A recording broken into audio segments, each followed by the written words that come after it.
All right, today we're going to discuss two federal regulations that provide IEP teams flexibility in moving an IEP team meeting forward when schedules get complex. So here is this subsection here is the actual federal regulation language that will provide you, the details when it comes to what the law says pertaining to this option.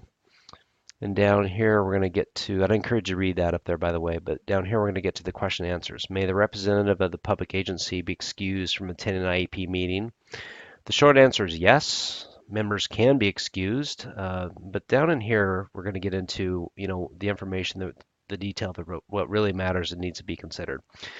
So what this paragraph is going to tell you is that the member of the IP team that is being proposed to be excused from the meeting, if he or she has content area that's actually going to be discussed, it's very important. And this here it says it clearly: the member submits in writing to the parent and the IEP team input into the development of the IEP prior to the meeting.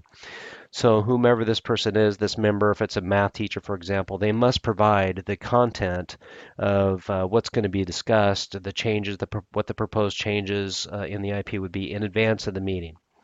So obviously that would be submitted to the case manager, and the case manager would share it with the parent. But down in here, the real nugget in this paragraph is what is the purpose of this flexibility?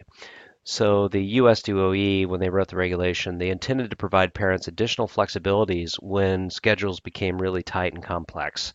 So to move the IEP team forward, the meeting forward, they provided this flexibility for parents.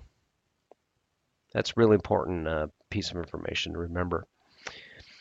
So may more than one member of the IEP team be excused from attending a meeting? Yes. So if you look at the list of down in here, what provides us what those bullet points of what the required members are. So you have the one regular education teacher, a special education teacher, a representative of a public agency who's qualified to provide or supervise the special design instruction, and down in here, an individual who can interpret the instructional implications of the evaluation results. So those are the members that can be excused from the meeting. So, must the public agency receive consent from the parent to excuse multiple regular education teachers? No. Why is it no? Because the regulation only requires one member attend the meeting.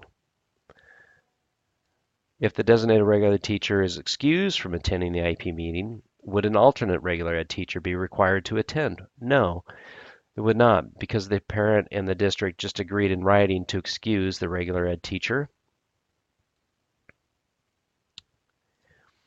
Is there a specific timeline in the IDA for public agencies to notify parents of the request to excuse a member?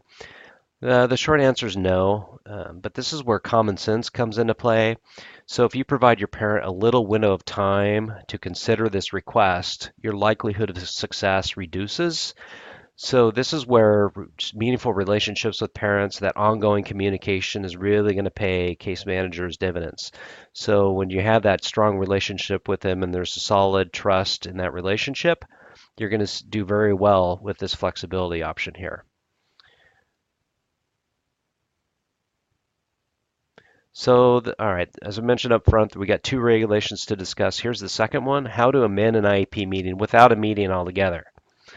And this option is actually a little less complex than the one we just reviewed. And by the way, this link right here will take you to the appropriate district forums on these options.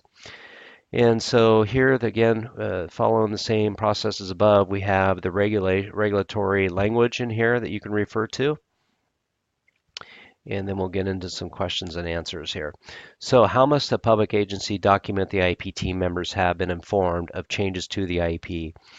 Notes in meeting minutes, or incorporate into the prior written notice that was agreed upon.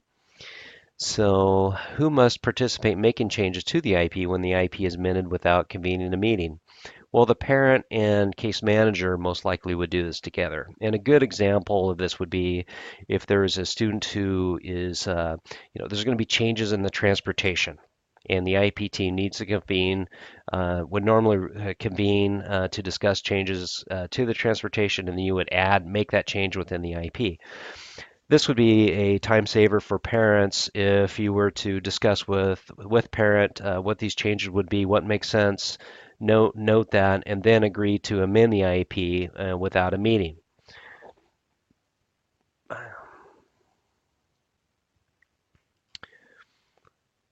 Must a public agency provide a parent prior written notice if the IEP is amended without a meeting? Well, the answer is yes. You always provide prior written notice when you propose to initiate or change parts of the IEP, or you refuse to initiate or change parts of the IEP. And here's the specific parts in here.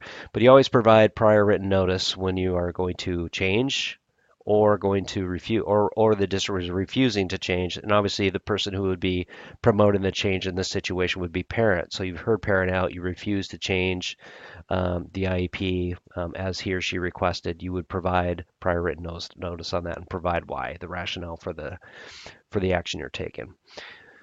So, can the annual IEP be amended without a meeting? This is really the big procedural bullet point to pay attention to. This is not an option that you can use on the annual IEP. So, the IEP team must convene at least one time annually to review the IEP.